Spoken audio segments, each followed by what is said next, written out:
Who do you think you are to make decisions about my son? The voice cuts through the glass walls of the 23rd floor conference room like a blade.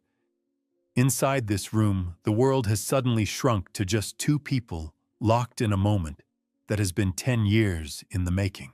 Dahlia Carter stands at the head of the mahogany table, her hands steady despite the storm brewing in her chest. At 36, she carries herself with the quiet authority of someone who has fought for every inch of respect she's earned. Her eyes, those same eyes that once pleaded for understanding, now hold the unwavering gaze of someone who has learned to never look away first. Across from her, Raymond Ellis towers in his Armani suit, but there's something different about him now. At 47, the commanding presence that once made boardrooms fall silent now trembles with something that looks dangerously close to fear. Between them lies a manila folder marked Disciplinary Action, Logan Ellis, Confidential. I asked you a question. Raymond's voice drops to a dangerous whisper. Who do you think you are? Dahlia's lips curve into the slightest smile, not cruel, not triumphant, but something infinitely more powerful, the smile of someone who knows exactly who they are. 10 years ago, you asked me the exact same question. She says, her voice steady as a heartbeat. You said, who's going to believe someone like you? Today, Mr. Ellis, I'm the one asking who's going to believe someone like you. The color drains from Raymond's face. His eyes dart to the folder, then back to Dahlia's face, searching for something, recognition maybe, or confirmation of a truth he spent 17 years trying to bury. You can't be Dahlia. She doesn't answer immediately. Instead, she walks to the floor-to-ceiling windows, her heels clicking against the marble floor with measured precision. Boston Harbor glitters in the distance, the same view she once cleaned these windows to see more clearly. Your son Logan was suspended from our Youth Excellence program for harassment. He targeted a scholarship student, made comments about his background, his family situation. Raymond's jaw tightens. Boys will be boys. It was probably just... The student he targeted is my son Tyler. He's 17 years old and has been accepted into MIT's early admission program. Your son doesn't know who Tyler's father is, but I think it's time you remembered who Tyler's mother used to be. The silence that follows is deafening. Raymond grips the back of a leather chair, his knuckles white against the dark material. Dahlia Carter, formerly Dahlia Thompson, former housekeeper to the Ellis family, former pregnant woman you fired for, what did you call it, inappropriate conduct and violation of household protocols. Raymond's breathing becomes audible. You can't. This is what Mr. Ellis, justice, karma, or just life coming full circle. She moves back to the table, her fingers trailing along its polished surface. Do you remember what you told me that day? When I came to you, scared and pregnant, hoping you might... What show kindness? Take responsibility. You looked at me like I was something you'd scrape off your shoe and said, people like you should know your place. Dahlia, Well, Mr. Ellis, she interrupts, her voice rising just enough to command the room. This is my place now. And your son, he's going to learn the same lesson you taught me. Actions have consequences. The difference is, I'm going to teach him with dignity. The folder slides across the table toward Raymond. He stares at it like it might explode. Open it. With trembling hands, he does. Inside, stamped documents, witness statements, and at the very top, a photograph Tyler Carter, 17 years old, standing in cap and gown at his early graduation ceremony. The resemblance to Raymond is unmistakable. My God, Raymond whispers. 17 years ago, you made a choice, Dahlia says, walking toward the door. You chose your reputation over my humanity. Today, I'm choosing my son's future over your comfort. The question isn't who I think I am, Mr. Ellis. The question is, who are you going to choose to become? As she reaches for the door handle, Raymond's voice stops her. How did you get here? Dahlia pauses, her hand still on the chrome handle. For the first time since he entered the room, her composure wavers almost imperceptibly. That's a long story, Mr. Ellis. A very long story. 17 years ago. The Ellis mansion sat on 12 acres of pristine Massachusetts countryside. Inside, 19-year-old Dahlia Thompson moved through the grand rooms with practiced efficiency, her microfiber cloth catching dust motes that danced in the afternoon sunlight. She hummed softly as she worked an old gospel song her grandmother used to sing. The sound echoed off the 14-foot ceilings, mixing with the distant hum of the central air system. Dahlia had been working for the Ellis family for 6 months, saving every penny while finishing her high school diploma through evening classes and planning to attend Boston Community College.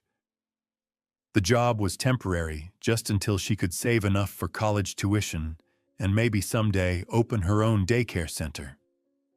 The Ellis family paid well better than any other housekeeping job she'd ever had. Mrs. Ellis traveled frequently for her charity work, and 18-year-old Logan was away at prep school most of the year. That left just Raymond and Dahlia in the vast house more often than not. At first, their interactions were purely professional, but as weeks turned to months, something shifted. Raymond would linger in the kitchen while she prepared his morning coffee, asking about her classes, her dreams, her childhood in Roxbury. "You're wasted as a housekeeper," he told her one evening. "You have the mind of an educator, the heart of an advocate. Education is the great equalizer, Mr. Ellis. Every child deserves a chance to rise above their circumstances." Raymond. Call me Raymond when we're alone. The first time he kissed her was on a rainy Thursday in November. For 3 months they existed in stolen moments and whispered conversations. He told her about his dreams of reforming education, about his lonely marriage, about how her presence brought warmth to his cold house. "You're not like other women I know," he would say. "You see the world as it could be, not just as it is." Dahlia believed him. More dangerously, she believed in him. The positive pregnancy test stared back at her from the guest bathroom counter on a cold February morning.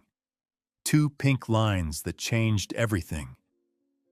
Her hands shook as she held the plastic stick, her mind racing through possibilities, consequences, futures she'd never imagined. She thought of Raymond's words about rising above circumstances, about second chances, about the power of love to overcome any obstacle. She found him in his study reviewing quarterly reports, with the focused intensity that had made him millions. The morning light caught the silver threads in his dark hair, and for a moment, he looked vulnerable, almost boyish. "Raymond," she said softly, "I need to tell you something." He looked up, and his smile was warm, welcoming. "Of course, what is it?" "I'm pregnant."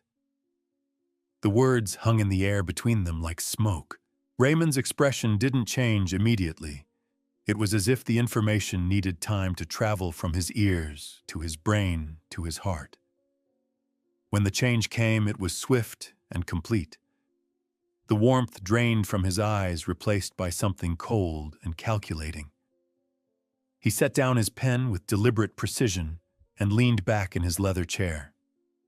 "I see." 2 words. That was all. Dahlia stepped forward, her voice eager, hopeful. "I know this is unexpected, but we can figure this out. We can—" Raymond's voice was sharp, now unfamiliar. "There is no we, Dahlia. There is you, and there is a problem you need to solve." The words hit her like physical blows. "A problem, Raymond. This is your problem." He stood abruptly moving to stare out the window at his manicured grounds. "Did you think... What exactly did you think this was?" Dahlia's voice came out smaller than she intended. I thought you cared about me. I thought what we had was real." Raymond turned back to her, and his face was a mask she'd never seen before, the face of a man who'd made difficult business decisions, who'd fired people without blinking, who'd never let emotions interfere with profit margins. What we had was convenient, for both of us. But this is inconvenient. For me. Inconvenient, is that what you call a baby, your baby? My baby, who's going to believe that someone like me would risk everything for someone in your position. There it was. Someone like you. You know who I am. You know where I come from, what I've overcome. That never mattered before. It mattered. It always mattered. I just never thought you'd be foolish enough to believe it didn't. The room seemed to tilt around her. Everything she'd believed, every tender moment, every whispered promise, all of it crumbling like a house of cards in a hurricane. I want you out. Raymond continued, his voice businesslike now.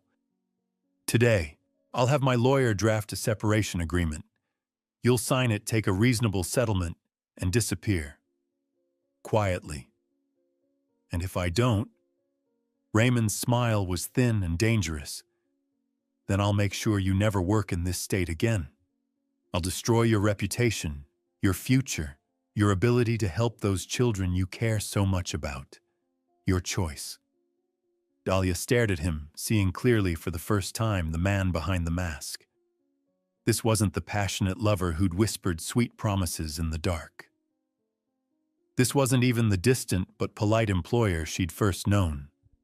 This was someone else entirely, someone who could discard human lives like yesterday's newspaper. People like you should know your place, he said, finally turning back to his reports, as if she'd already ceased to exist. Dahlia walked out of that room carrying nothing but her dignity and a secret that would change everything. She never signed the separation agreement. What happened next would test every ounce of strength Dahlia had left.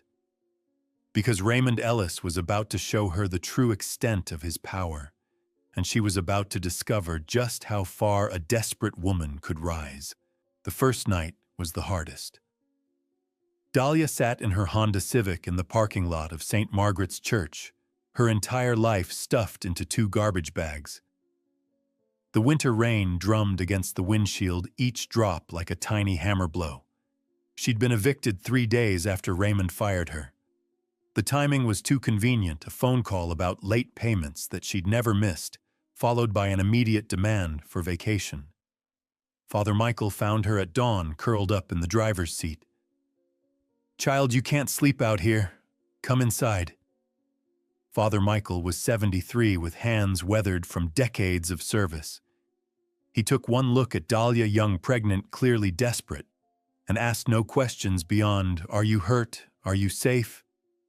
Do you have somewhere to go? We have a small apartment above the parish office," he told her, leading her through the church's back entrance.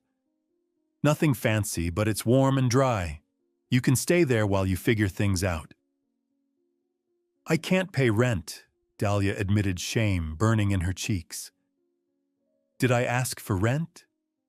Father Michael's smile was gentle but firm. "The Lord provides, child.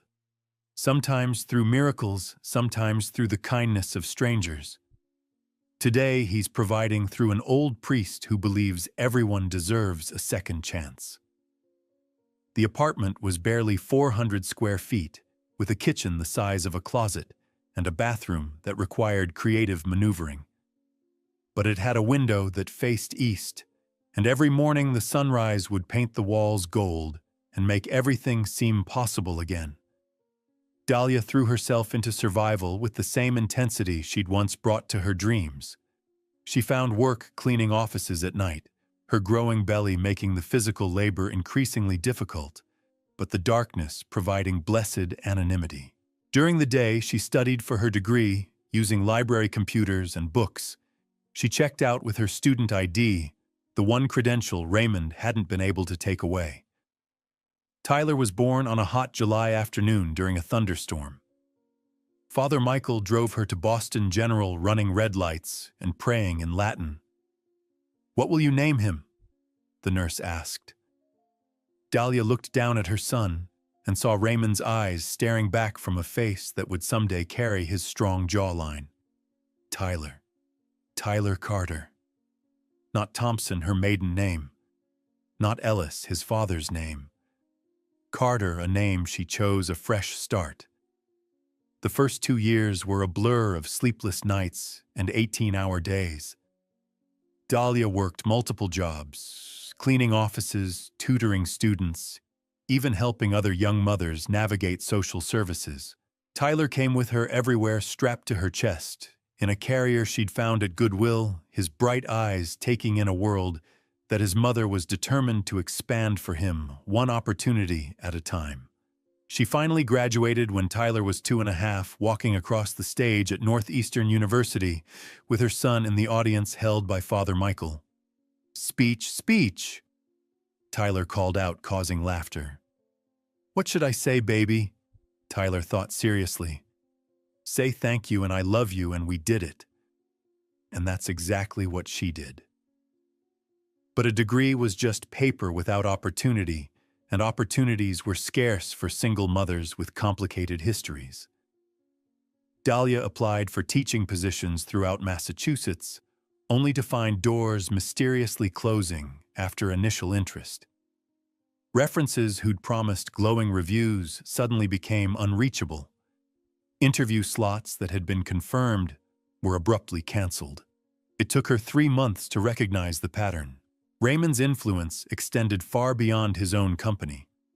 He sat on school boards, donated to education foundations, had connections throughout the state's academic community.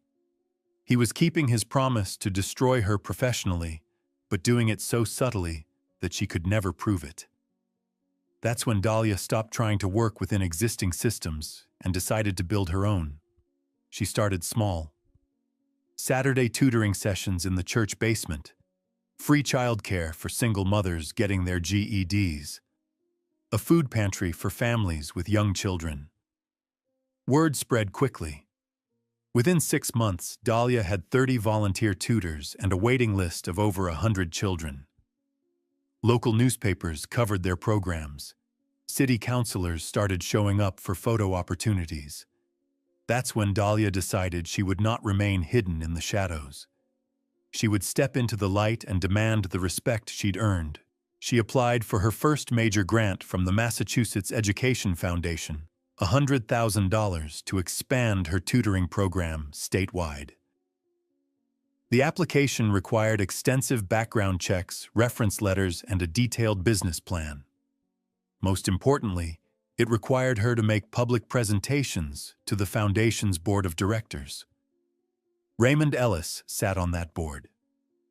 Dahlia found out 3 days before her scheduled presentation. She could have withdrawn, could have chosen a smaller, safer path. Instead, she spent those 3 days preparing the most comprehensive, passionate proposal of her life. The presentation was scheduled for 10 a.m. on a Tuesday in October. Dahlia arrived at the downtown office building 30 minutes early, wearing a suit she'd bought secondhand, and altered herself carrying a briefcase that had belonged to Father Michael's predecessor. Tyler was at his first day of preschool, 3 years old, and excited to start his educational journey. "She knocked them dead, Mama," he'd said that morning, a phrase he'd picked up from watching her practice her presentation. As she rode the elevator to the 32nd floor, Dahlia caught her reflection in the polished metal doors. She looked professional, confident, ready. She looked like exactly the kind of person who deserved to be heard. The boardroom was intimidating, floor-to-ceiling windows overlooking Boston Harbor, a conference table that could seat 20, and paintings that probably cost more than most people's annual salaries. Board members filed in wearing expensive suits and carefully neutral expressions. Raymond was the last to enter. Their eyes met across the room, and for a moment time stopped. He looked older, grayer at the temples, but his bearing was the same commanding, untouchable, certain of his place in the world. Dahlia stood as the board president introduced her. Ladies and gentlemen, presenting the proposal for Lift Up Massachusetts, a comprehensive youth development initiative, Ms. Dahlia Carter. She walked to the front of the room, clicked on her PowerPoint presentation, and began to speak. 3 years ago, I was a single mother living in church housing with a newborn baby and a dream that seemed impossible. Today, I run the fastest-growing community education program in Boston. I'm here to tell you about the children whose lives we can change, the communities we can strengthen, and the future we can build together. For 45 minutes, Dahlia presented her vision with passion, precision, and unshakable conviction. She talked about literacy rates in underserved communities, about the correlation between early intervention and lifetime success, about the return on investment that comes from believing in children that society had written off. She never once looked directly at Raymond, but she could feel his presence like a physical weight in the room. When she finished, the questions came fast and probing. Board members challenged her statistics, questioned her methodology, demanded proof that her small program could scale effectively. Dahlia answered each question with the confidence of someone who had lived every detail of her proposal. This wasn't theoretical for her. It was Tyler's future. It was the future of every child she'd tutored, every mother she'd helped, every dream that had been deferred but not destroyed. Finally, the board president asked the question she'd been dreading and preparing for in equal measure. Ms. Carter, your proposal is impressive, but our research shows some gaps in your employment history. Can you speak to that? This was the moment. This was where Raymond could destroy her with a single word, a strategic revelation, a carefully placed doubt about her character or competence. Dahlia looked directly at him for the first time since entering the room. Sometimes, the most important work we do isn't reflected on traditional resumes, she said, her voice steady and clear. Sometimes we learn more from our failures than our successes, more from our struggles than our triumphs. I've never had the luxury of playing it safe or taking the easy path. Every opportunity I've had, I've earned. Every program I've built from the ground up. Every child I've helped, because I know what it feels like to be written off before you've had a chance to prove what you're capable of. The room was silent. Several board members nodded slowly. In the back corner, she saw a woman dabbing at her eyes with a tissue. Raymond's face was unreadable. Any other questions? The board president asked. There were none. Thank you, Ms. Carter. We'll be in touch within 2 weeks. As board members filed out making small talk about lunch plans and afternoon meetings, Raymond approached her table where she was packing up her materials. Dahlia. She looked up, surprised by the uncertainty in his voice. That was impressive. Thank you. They stood there for a moment, two people who had once shared the most intimate of connections, now strangers separated by years of hurt and choices that couldn't be undone. How is he? Raymond asked quietly. Dahlia's hands stilled on her briefcase clasps. He's brilliant, kind, everything a mother could hope for. Raymond nodded, something that might have been regret flickering across his features. I voted yes, he said simply, then turned and walked away. 2 weeks later, Dahlia received a letter informing her that her grant proposal had been approved unanimously. Lift Up Massachusetts was about to change everything. Success breeds enemies, and Raymond Ellis was watching Dahlia's rise with growing alarm. What he would do next would force Dahlia to make an impossible choice: protect her son or protect everything she'd built. 5 years after that first grant, Lift Up Massachusetts had grown from a church basement program into a statewide network of educational centers serving over 15,000 children annually.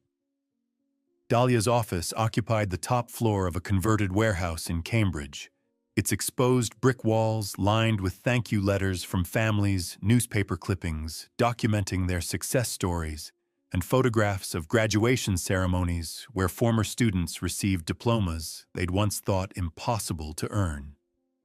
But success, Dahlia was learning, came with its own set of challenges. "We have a problem," announced Maria Santos, Lift Up's operations director, as she burst into Dahlia's office on a rainy Thursday morning in March. Maria was 42, a former social worker who joined the organization 3 years earlier after watching Dahlia's program transform her own nephew from a struggling student into an academic superstar. Dahlia looked up from the budget reports she'd been reviewing. "What kind of problem?" "The kind that involves lawyers, investigative journalists, and someone with serious money trying to make us look bad." Maria dropped a manila folder onto Dahlia's desk. Channel 5 News called. "They're running an expose tomorrow night about questionable financial practices at Lift Up." Dahlia's blood chilled as she opened the folder. Inside were copies of bank statements, grant applications, and financial records, all legitimate, all properly documented, but presented in a way that raised questions about everything from staff salaries to program effectiveness. "How did they get these?" Dahlia asked, scanning through documents that should have been confidential. "That's the $64,000 question. These records require court orders or insider access to obtain. Someone with serious connections is coming after us." Over the next 24 hours, the attacks escalated with military precision. The Boston Globe published an op-ed questioning Lift Up's success stories. The Department of Education announced a routine audit. 3 major donors called to express concerns. Most devastating, Tyler's school counselor called to inform Dahlia that someone had been asking questions about her son's academic records, his family background, his father's identity. That evening, Dahlia sat in her living room with 17-year-old Tyler, helping him with his college application essays, while her own world felt like it was dissolving around her. "Mom, are you okay?" Tyler asked, looking up from his laptop with perceptive eyes that missed nothing. "You look worried." Dahlia forced a smile. "Just tired, baby. How are the applications coming?" "MIT wants an additional essay about overcoming adversity. I was thinking about writing about growing up without knowing my father, but I don't want to sound like I'm looking for pity." Pride and pain warred in Dahlia's chest. Tyler was exceptional, not just academically, but emotionally, socially, morally. Pride and pain warred in Dahlia's chest. Tyler was exceptional not just academically, but emotionally, socially, morally. He volunteered at the local animal shelter, tutored younger kids at their center, and had never met a person he couldn't find something to like about. He was everything she'd hoped he could become, everything Raymond had missed, by choosing fear over love. "Mrs. Peterson is very kind," Dahlia said, smoothing Tyler's hair. "She also said some man came by asking questions about us, about you and me and why I don't have a dad listed on my school forms." Dahlia's hand stilled. "What did you tell her?" "I told her the truth, that I do have a dad, but he's not part of our story. And that's okay because our story is pretty great just with you and me." That night, after Tyler was asleep, Dahlia made a decision that would define the next phase of her life. She would not run, she would not hide, and she would not let anyone use her son as a weapon against her. She started her own investigation, using skills she'd developed during her years of grant writing and program development. Dahlia began tracing the sources of the attacks against her organization. She discovered a network of shell companies, dummy organizations, and carefully disguised funding sources, all leading back to a single entity, Ellis Investments. Raymond wasn't just trying to destroy her professionally this time. He was trying to destroy everything she'd built, everything she'd achieved, everything that represented her refusal to disappear quietly. But why now? Why, after 5 years of coexistence, the answer came from an unexpected source, Logan Ellis himself. At 18, Raymond's son was already showing the entitled arrogance of someone born into privilege.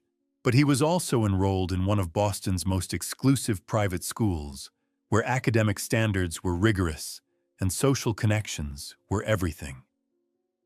Tyler, despite attending public school, had been identified as academically gifted and was participating in statewide academic competitions, where students from both public and private schools competed together. More than that, Tyler's community service work and leadership in youth programs made him an attractive candidate for scholarships and special programs that Logan was struggling to qualify for.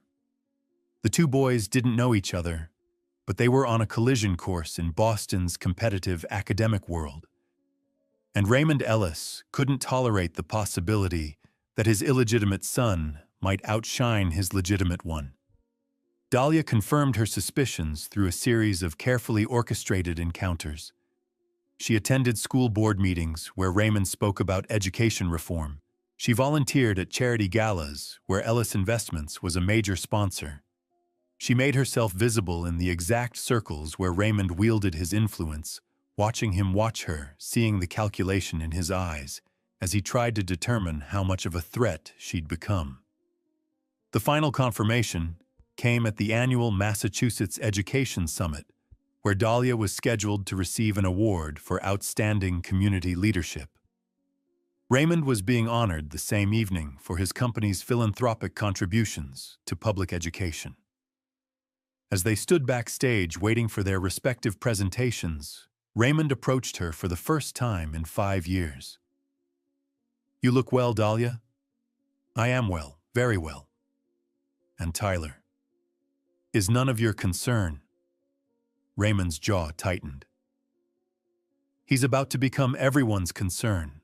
Do you really think no one will notice when a 17-year-old with no father starts outperforming boys who have every advantage?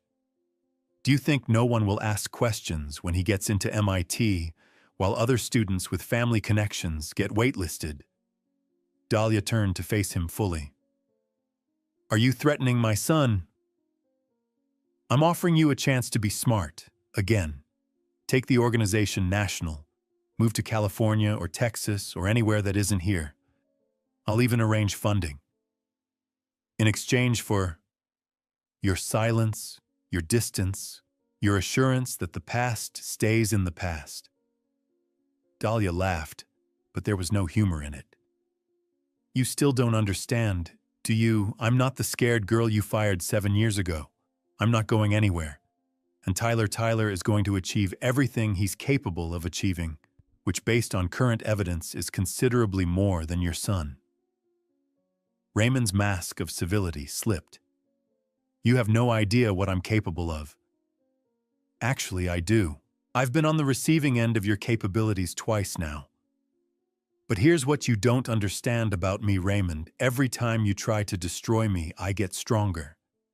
Every time you think you've won, I learn something new about resilience. So please, by all means, do your worst. I'll be here when the smoke clears, and I'll still be building something beautiful." That was when Raymond decided to escalate beyond professional sabotage into something far more personal and dangerous. 2 weeks later, Tyler came home with a black eye and a story that made Dahlia's blood boil.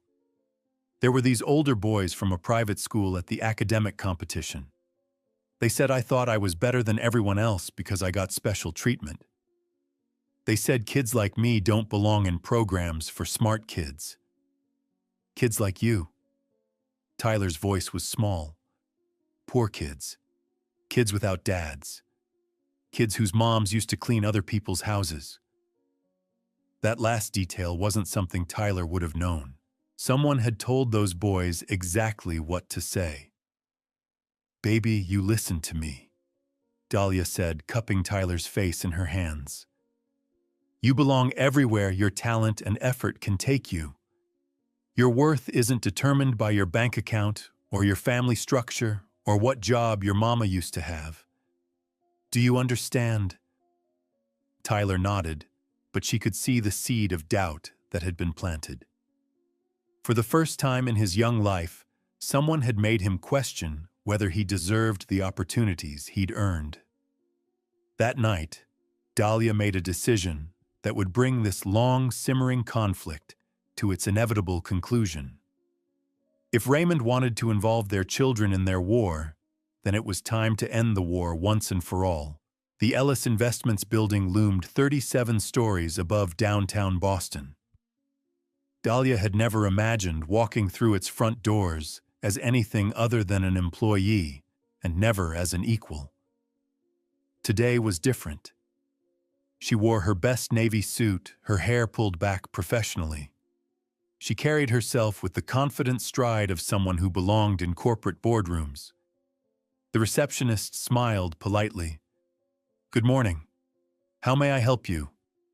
"Dahlia Carter to see Raymond Ellis. I don't have an appointment, but I think he'll want to see me." "I'm sorry, but Mr. Ellis is in meetings all morning." "Please tell him Dahlia Carter is here about Tyler. He'll understand." 5 minutes later, Dahlia was riding the elevator to the 37th floor, watching Boston shrink beneath her feet through the glass walls. She thought about the first time she'd cleaned windows this high off the ground, how the height had made her dizzy and afraid. Now she felt nothing but determination. Raymond's corner office was exactly what she'd expected. Leather furniture, dark wood paneling, and windows that made the city look like a toy model spread out for his amusement. Awards and photographs lined the walls, Raymond shaking hands with politicians cutting ribbons at school openings, accepting plaques for philanthropic achievement. He stood with his back to the door when she entered, his silhouette framed against the harbor view. "Close the door," he said without turning around. Dahlia did, then moved to stand in the center of the room. She didn't sit, didn't make herself comfortable. This wasn't a social call. "You had my son beaten up," she said without preamble. Raymond turned slowly, and she was surprised to see that he looked older than his 44 years. The stress of their ongoing conflict had carved new lines around his eyes, and his hair was more gray than black now. "I had no such thing. If Tyler was involved in an altercation at school. Don't insult my intelligence.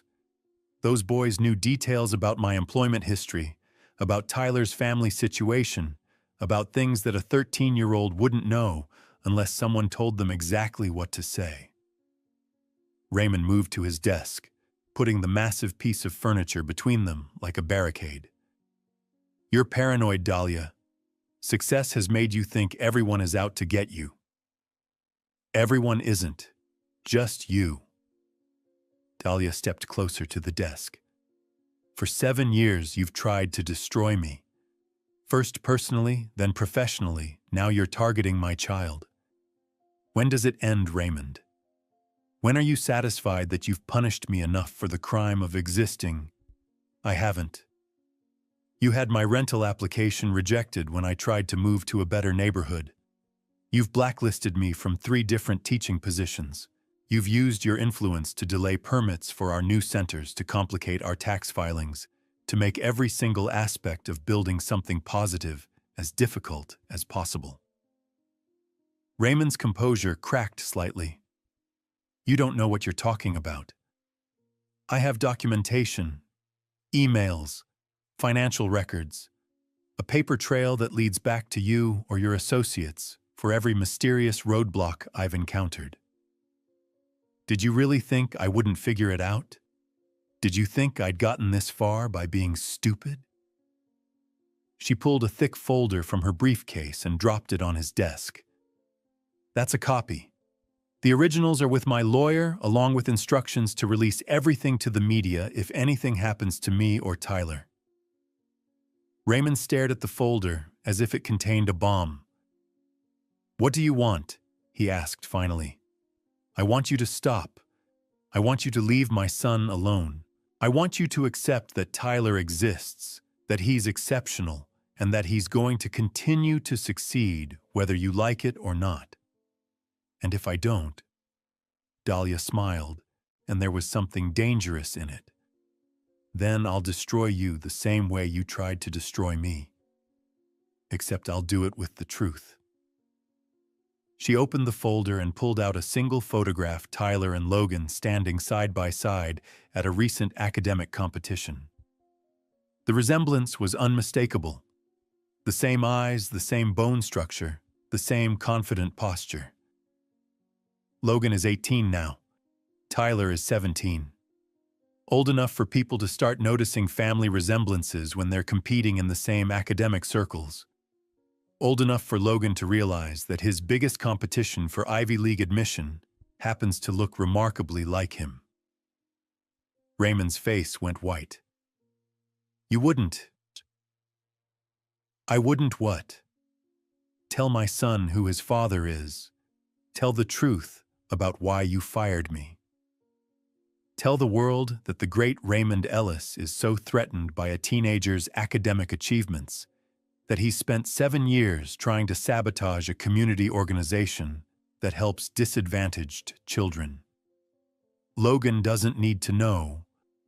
Logan doesn't need to know that he has a brother, that his father abandoned a pregnant woman to protect his reputation, that his family fortune was built on the principle that some children matter more than others."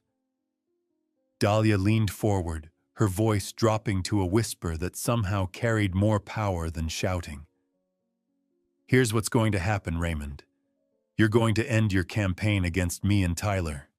You're going to stop using your influence to sabotage our programs, and you're going to stay out of our lives completely. In exchange for me not telling Logan that he has a brother who's smarter, kinder, and more accomplished than he is, despite having every disadvantage Logan never faced." The silence stretched between them like a taut wire. Raymond stared at the photograph of the two boys, his face a mask of conflicting emotions. "He really is brilliant?" he asked quietly. "Tyler, he's extraordinary. He's been accepted to a special program for gifted youth. He volunteers at homeless shelters and animal rescues. He tutors kids who are struggling in school. He writes poetry and plays piano and has never met a math problem he couldn't solve." Dahlia's voice softened despite herself. "He's everything you could have hoped for in a son. And he doesn't know about me. He knows his father made a choice to not be part of his life. He's okay with that because he's secure in who he is and what he's worth. But if he ever asks direct questions, I won't lie to him." Raymond stood abruptly and walked to the window, his hands clasped behind his back. "I was protecting my family, my marriage, my son's future. You were protecting your image. There's a difference." "Maybe." He turned back to her. What if I wanted to help financially, I mean? For Tyler's education, his future?" Dahlia shook her head firmly. "Tyler doesn't need your money, Raymond. He has something more valuable. He has a mother who believes in him and a community that supports him. He has earned everything he's achieved, and he'll earn everything he achieves in the future. But surely his education, Tyler will go to the best schools on academic scholarships he earns through his own merit. He'll never wonder if he got opportunities because of who his father is or how much money his family has. He'll know that everything he accomplishes, he accomplished because he's Tyler Carter, not because he's Raymond Ellis's son." Something that might have been admiration flickered in Raymond's eyes. "You've raised him well." "I've raised him to be better than both of us." Raymond nodded slowly, then moved to his desk and pulled out a legal pad. "What are you doing? Writing a letter to my board of directors, resigning from any committees or organizations that might intersect with your work?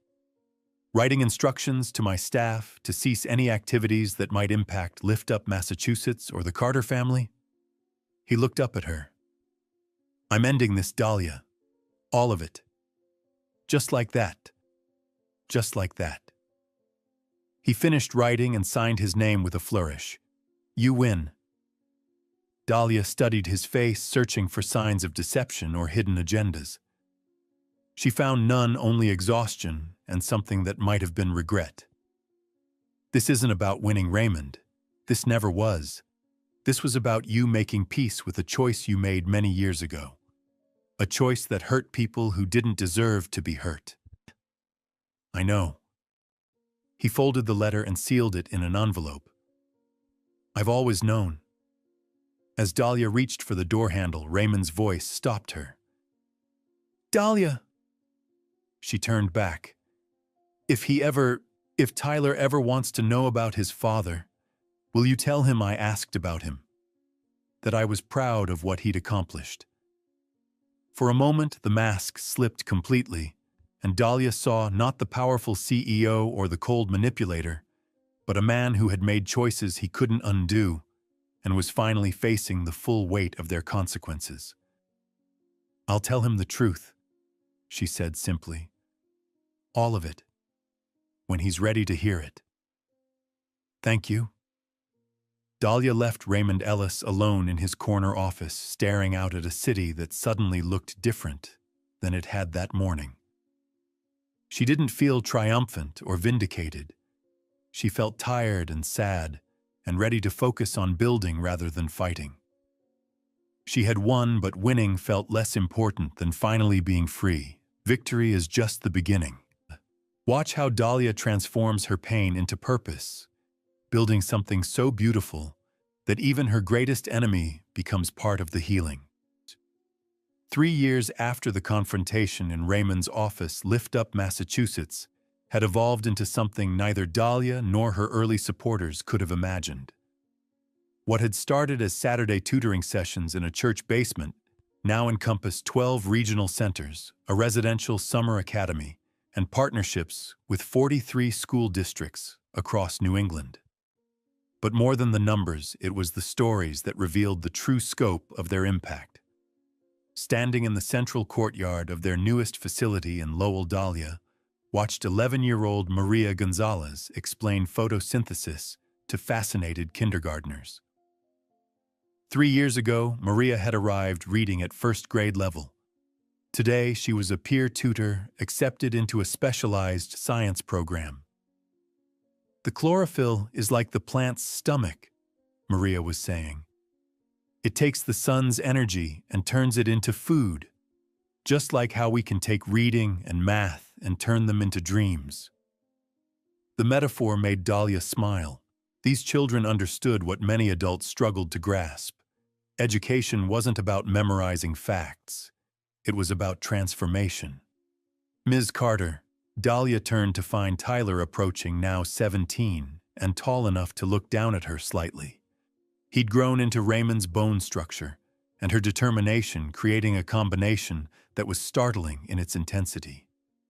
He carried himself with quiet confidence, but there was still something soft around his edges, a kindness that hadn't been hardened by success or cynicism.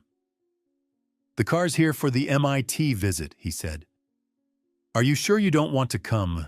Tyler had been accepted into MIT's early admission program, full scholarship research assistantship, and direct entry promise to their doctoral program. At 17, he was about to become one of the youngest students in his incoming class. "This is your moment, baby. You don't need your mother hovering." "I never mind you hovering. Besides, they're going to ask about my inspiration for studying education policy." "What am I supposed to say if you're not there to embarrass me with stories about how brilliant I am?" Dahlia laughed, reaching up to straighten his tie. "Tell them you learned everything important from watching your community.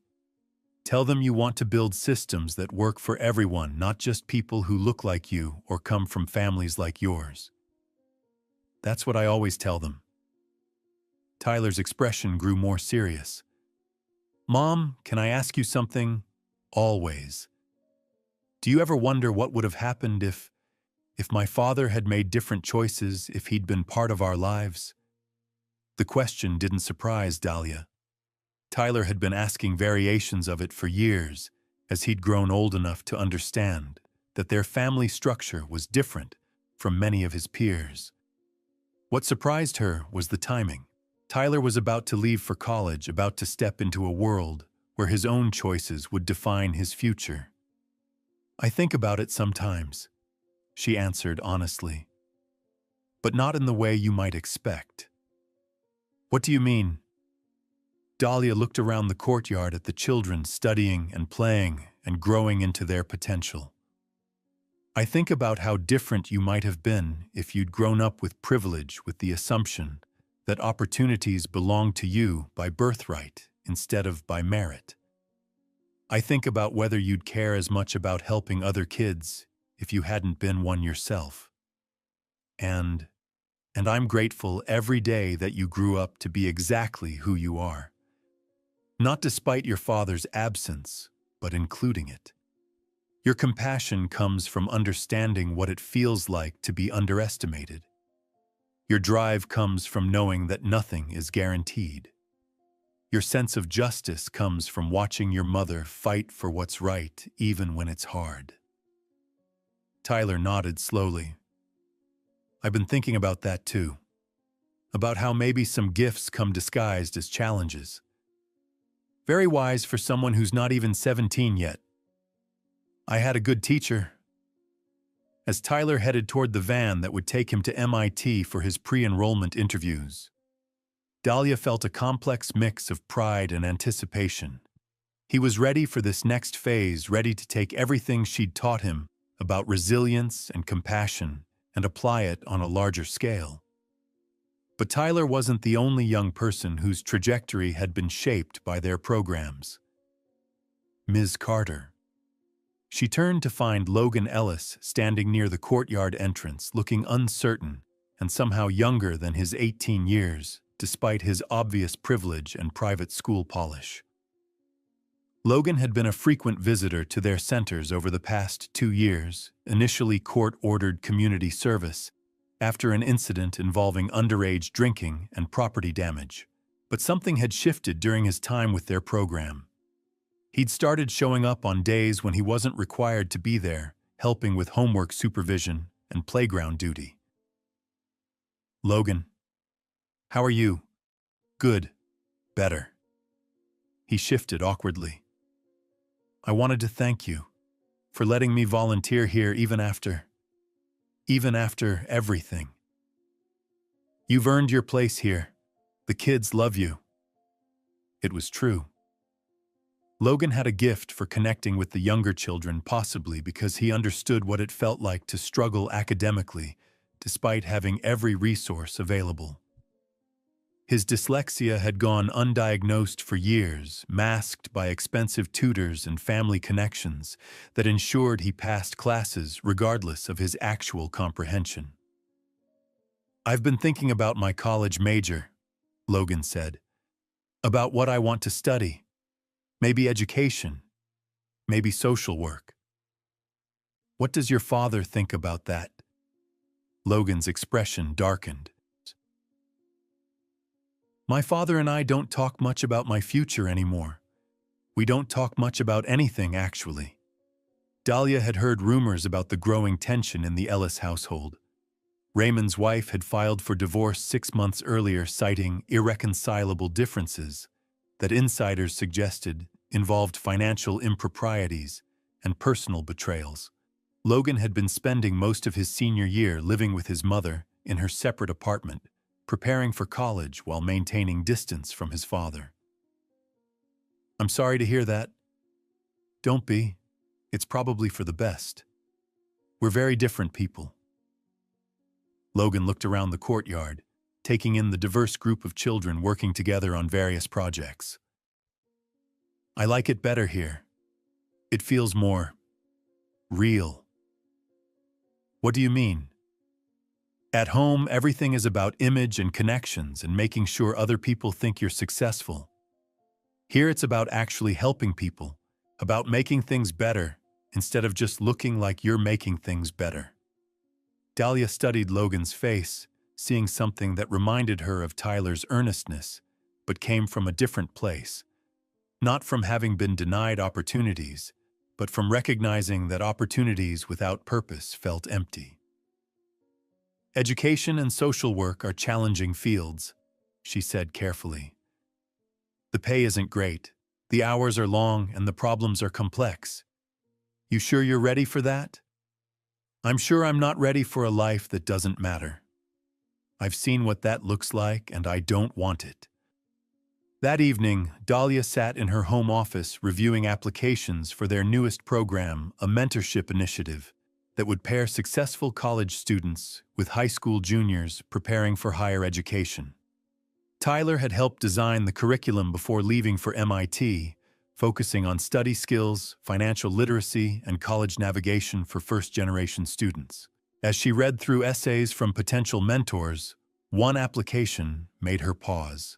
Name Logan Ellis, current, status, high school, senior, proposed mentorship, focus, academic support for students with learning differences. Personal statement 2 years ago. I thought success meant having the right last name and enough money to buy your way out of any problem. Working with Lift Up Massachusetts taught me that real success means using whatever advantages you have to create opportunities for other people. I want to help kids who struggle with learning differences because I know what it feels like to think you're not smart enough, even when you have every other advantage. I want to be the mentor I wish I'd had when I was 16, and convinced I was a disappointment to everyone who expected me to be perfect. Dahlia smiled, thinking about the strange ways that healing could happen. Logan might never know that Tyler was his half-brother, but he was choosing to honor the same values that Tyler embodied: service over self-interest, compassion over competition, substance over status. Her phone buzzed with a text from Tyler: first day at MIT tomorrow. Nervous but excited. Thanks for everything, Mom. Time to change the world. She typed back, you already have, baby. You already have. As she prepared for bed that night, Dahlia reflected on the unexpected turns her life had taken. 7 years ago, she'd been a fired housekeeper with a newborn baby and no clear path forward. Tonight, she was the executive director of an organization that had transformed thousands of lives, the mother of a son who was about to attend one of the world's most prestigious universities, and the mentor to a young man who was choosing purpose over privilege. She had won something far more valuable than revenge against Raymond Ellis. She had won the right to define her own story, to build something meaningful from the ashes of betrayal, to raise a son who would make the world better simply by being in it. Tomorrow would bring new challenges, new opportunities, to serve new chances to prove that kindness was stronger than cruelty and that hope was more powerful than fear. But tonight, she was simply grateful.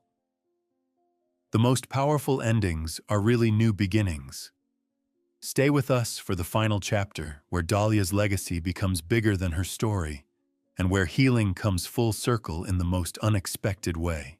1 year later, the annual Lift Up Massachusetts Gala unfolded in the grand ballroom of Boston's Fairmont Copley Plaza. Dahlia stood at the podium in a midnight blue gown, a simple gold locket around her neck. Tyler's gift engraved with "Rise Up" in her grandmother's handwriting. The room brimmed with donors, educators, families, and young graduates. Near the front, Logan Ellis animatedly spoke with a teenage girl. Tyler joined via video from MIT, where he was presenting his research on educational equity. At 17, he was already shaping policy conversations among some of the country's brightest minds. Friends, educators, dreamers, Dahlia began. 9 years ago, I was a single mother with a newborn and an impossible dream. I thought education was the great equalizer. But I've learned that what really transforms lives is opportunity nurtured by community, fueled by belief. The screens lit up with photos: Maria Gonzalez opening her Harvard acceptance, a former gang member, turned social worker twin sisters with engineering scholarships, each one a testament to possibility realized. These young people succeeded, not because we gave them something new, but because we recognized what they already had: brilliance, determination, and the power to lift entire communities. A new image appeared: a construction site, Lift Up's newest project, a residential academy for students aging out of foster care. This fall, we'll welcome 50 young adults who've never known a permanent home. They'll live, learn, and graduate together, not as survivors, but as family. The applause swelled, many audience members visibly moved. But tonight isn't just about celebration. It's about truth. No one succeeds alone. Every win is powered by a community of believers. The screen now showed the front of the original church basement, where Lift Up began, its modest sign still intact. There's someone who made all this possible, though he'll never seek credit. Father Michael O'Brien, now 81, saw a pregnant woman sleeping in her car and chose hospitality not just as shelter, but as belief in someone's potential. The spotlight found Father Michael. The room rose in a standing ovation. The elderly priest waved with tearful eyes, his smile radiant. He taught me grace isn't just forgiveness, it's possibility. Her voice softened. I also want to acknowledge someone who taught me hard lessons about revenge and justice, bitterness and growth. She didn't name Raymond, but those who knew her story looked toward the back. A graying man sat alone. Raymond Ellis, now diminished in stature and solitude. He had lost much: his marriage, his business, even his last name in his son's eyes. Still, he attended every year, sitting quietly in the back, donating anonymously, always leaving before the reception. The most powerful lesson I've learned, Dahlia continued, is that healing doesn't mean forgetting. It means choosing what to build from the pieces. Our success is rooted in the belief that people can grow and choose love over fear. Suddenly, the screens lit up with a live feed from MIT. Tyler appeared at a podium. "Hi, Mom. Hi, everyone," he said, smiling. "I'm here presenting research, but my real education happened watching my mother turn rejection into opportunity." Laughter and knowing smiles rippled through the ballroom. My education came in a church basement, with kids who weren't supposed to succeed, but did. Community-based programs like Lift Up don't just change outcomes, they change lives. They change systems. He paused, his tone more serious. If you've ever been told you don't belong, your story isn't over. Your potential is unlimited, and someone somewhere is working to help you rise. Applause erupted, people openly crying now. I want to build systems that work for everyone, not just people who look like me or share my background. Because every kid deserves what I had: a mother who believed, and a community that refused to give up.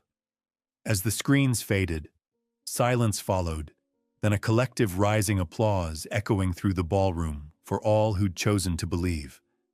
Dahlia scanned the crowd, tears in her eyes.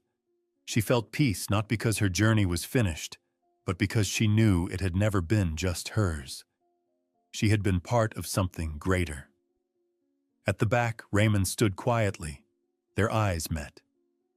For a moment, she saw not regret, but recognition. They had both changed.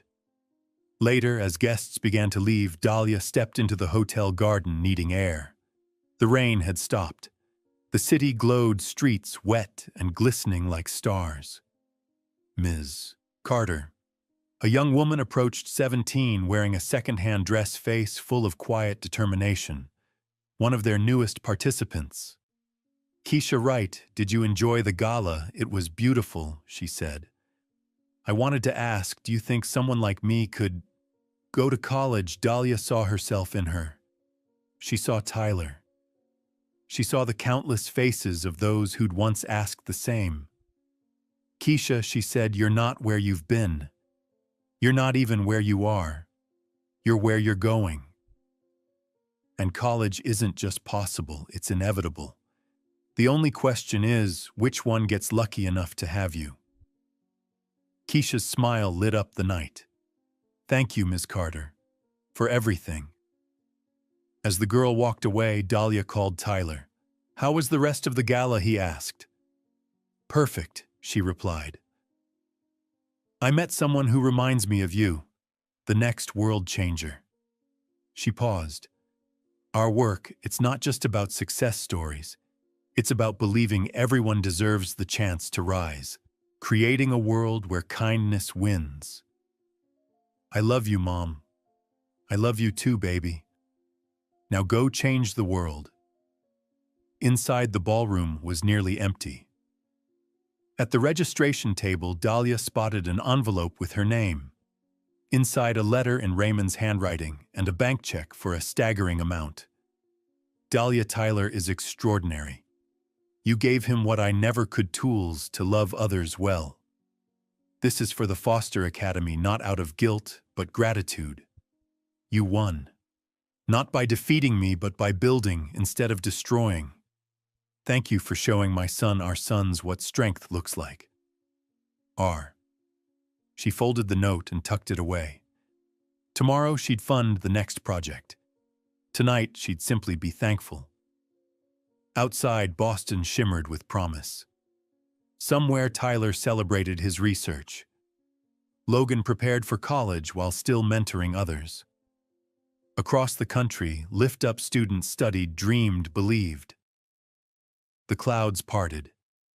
Dahlia looked up at the stars. They tried to bury us, she whispered, but they didn't know we were seeds. The healing was complete. The legacy was just beginning.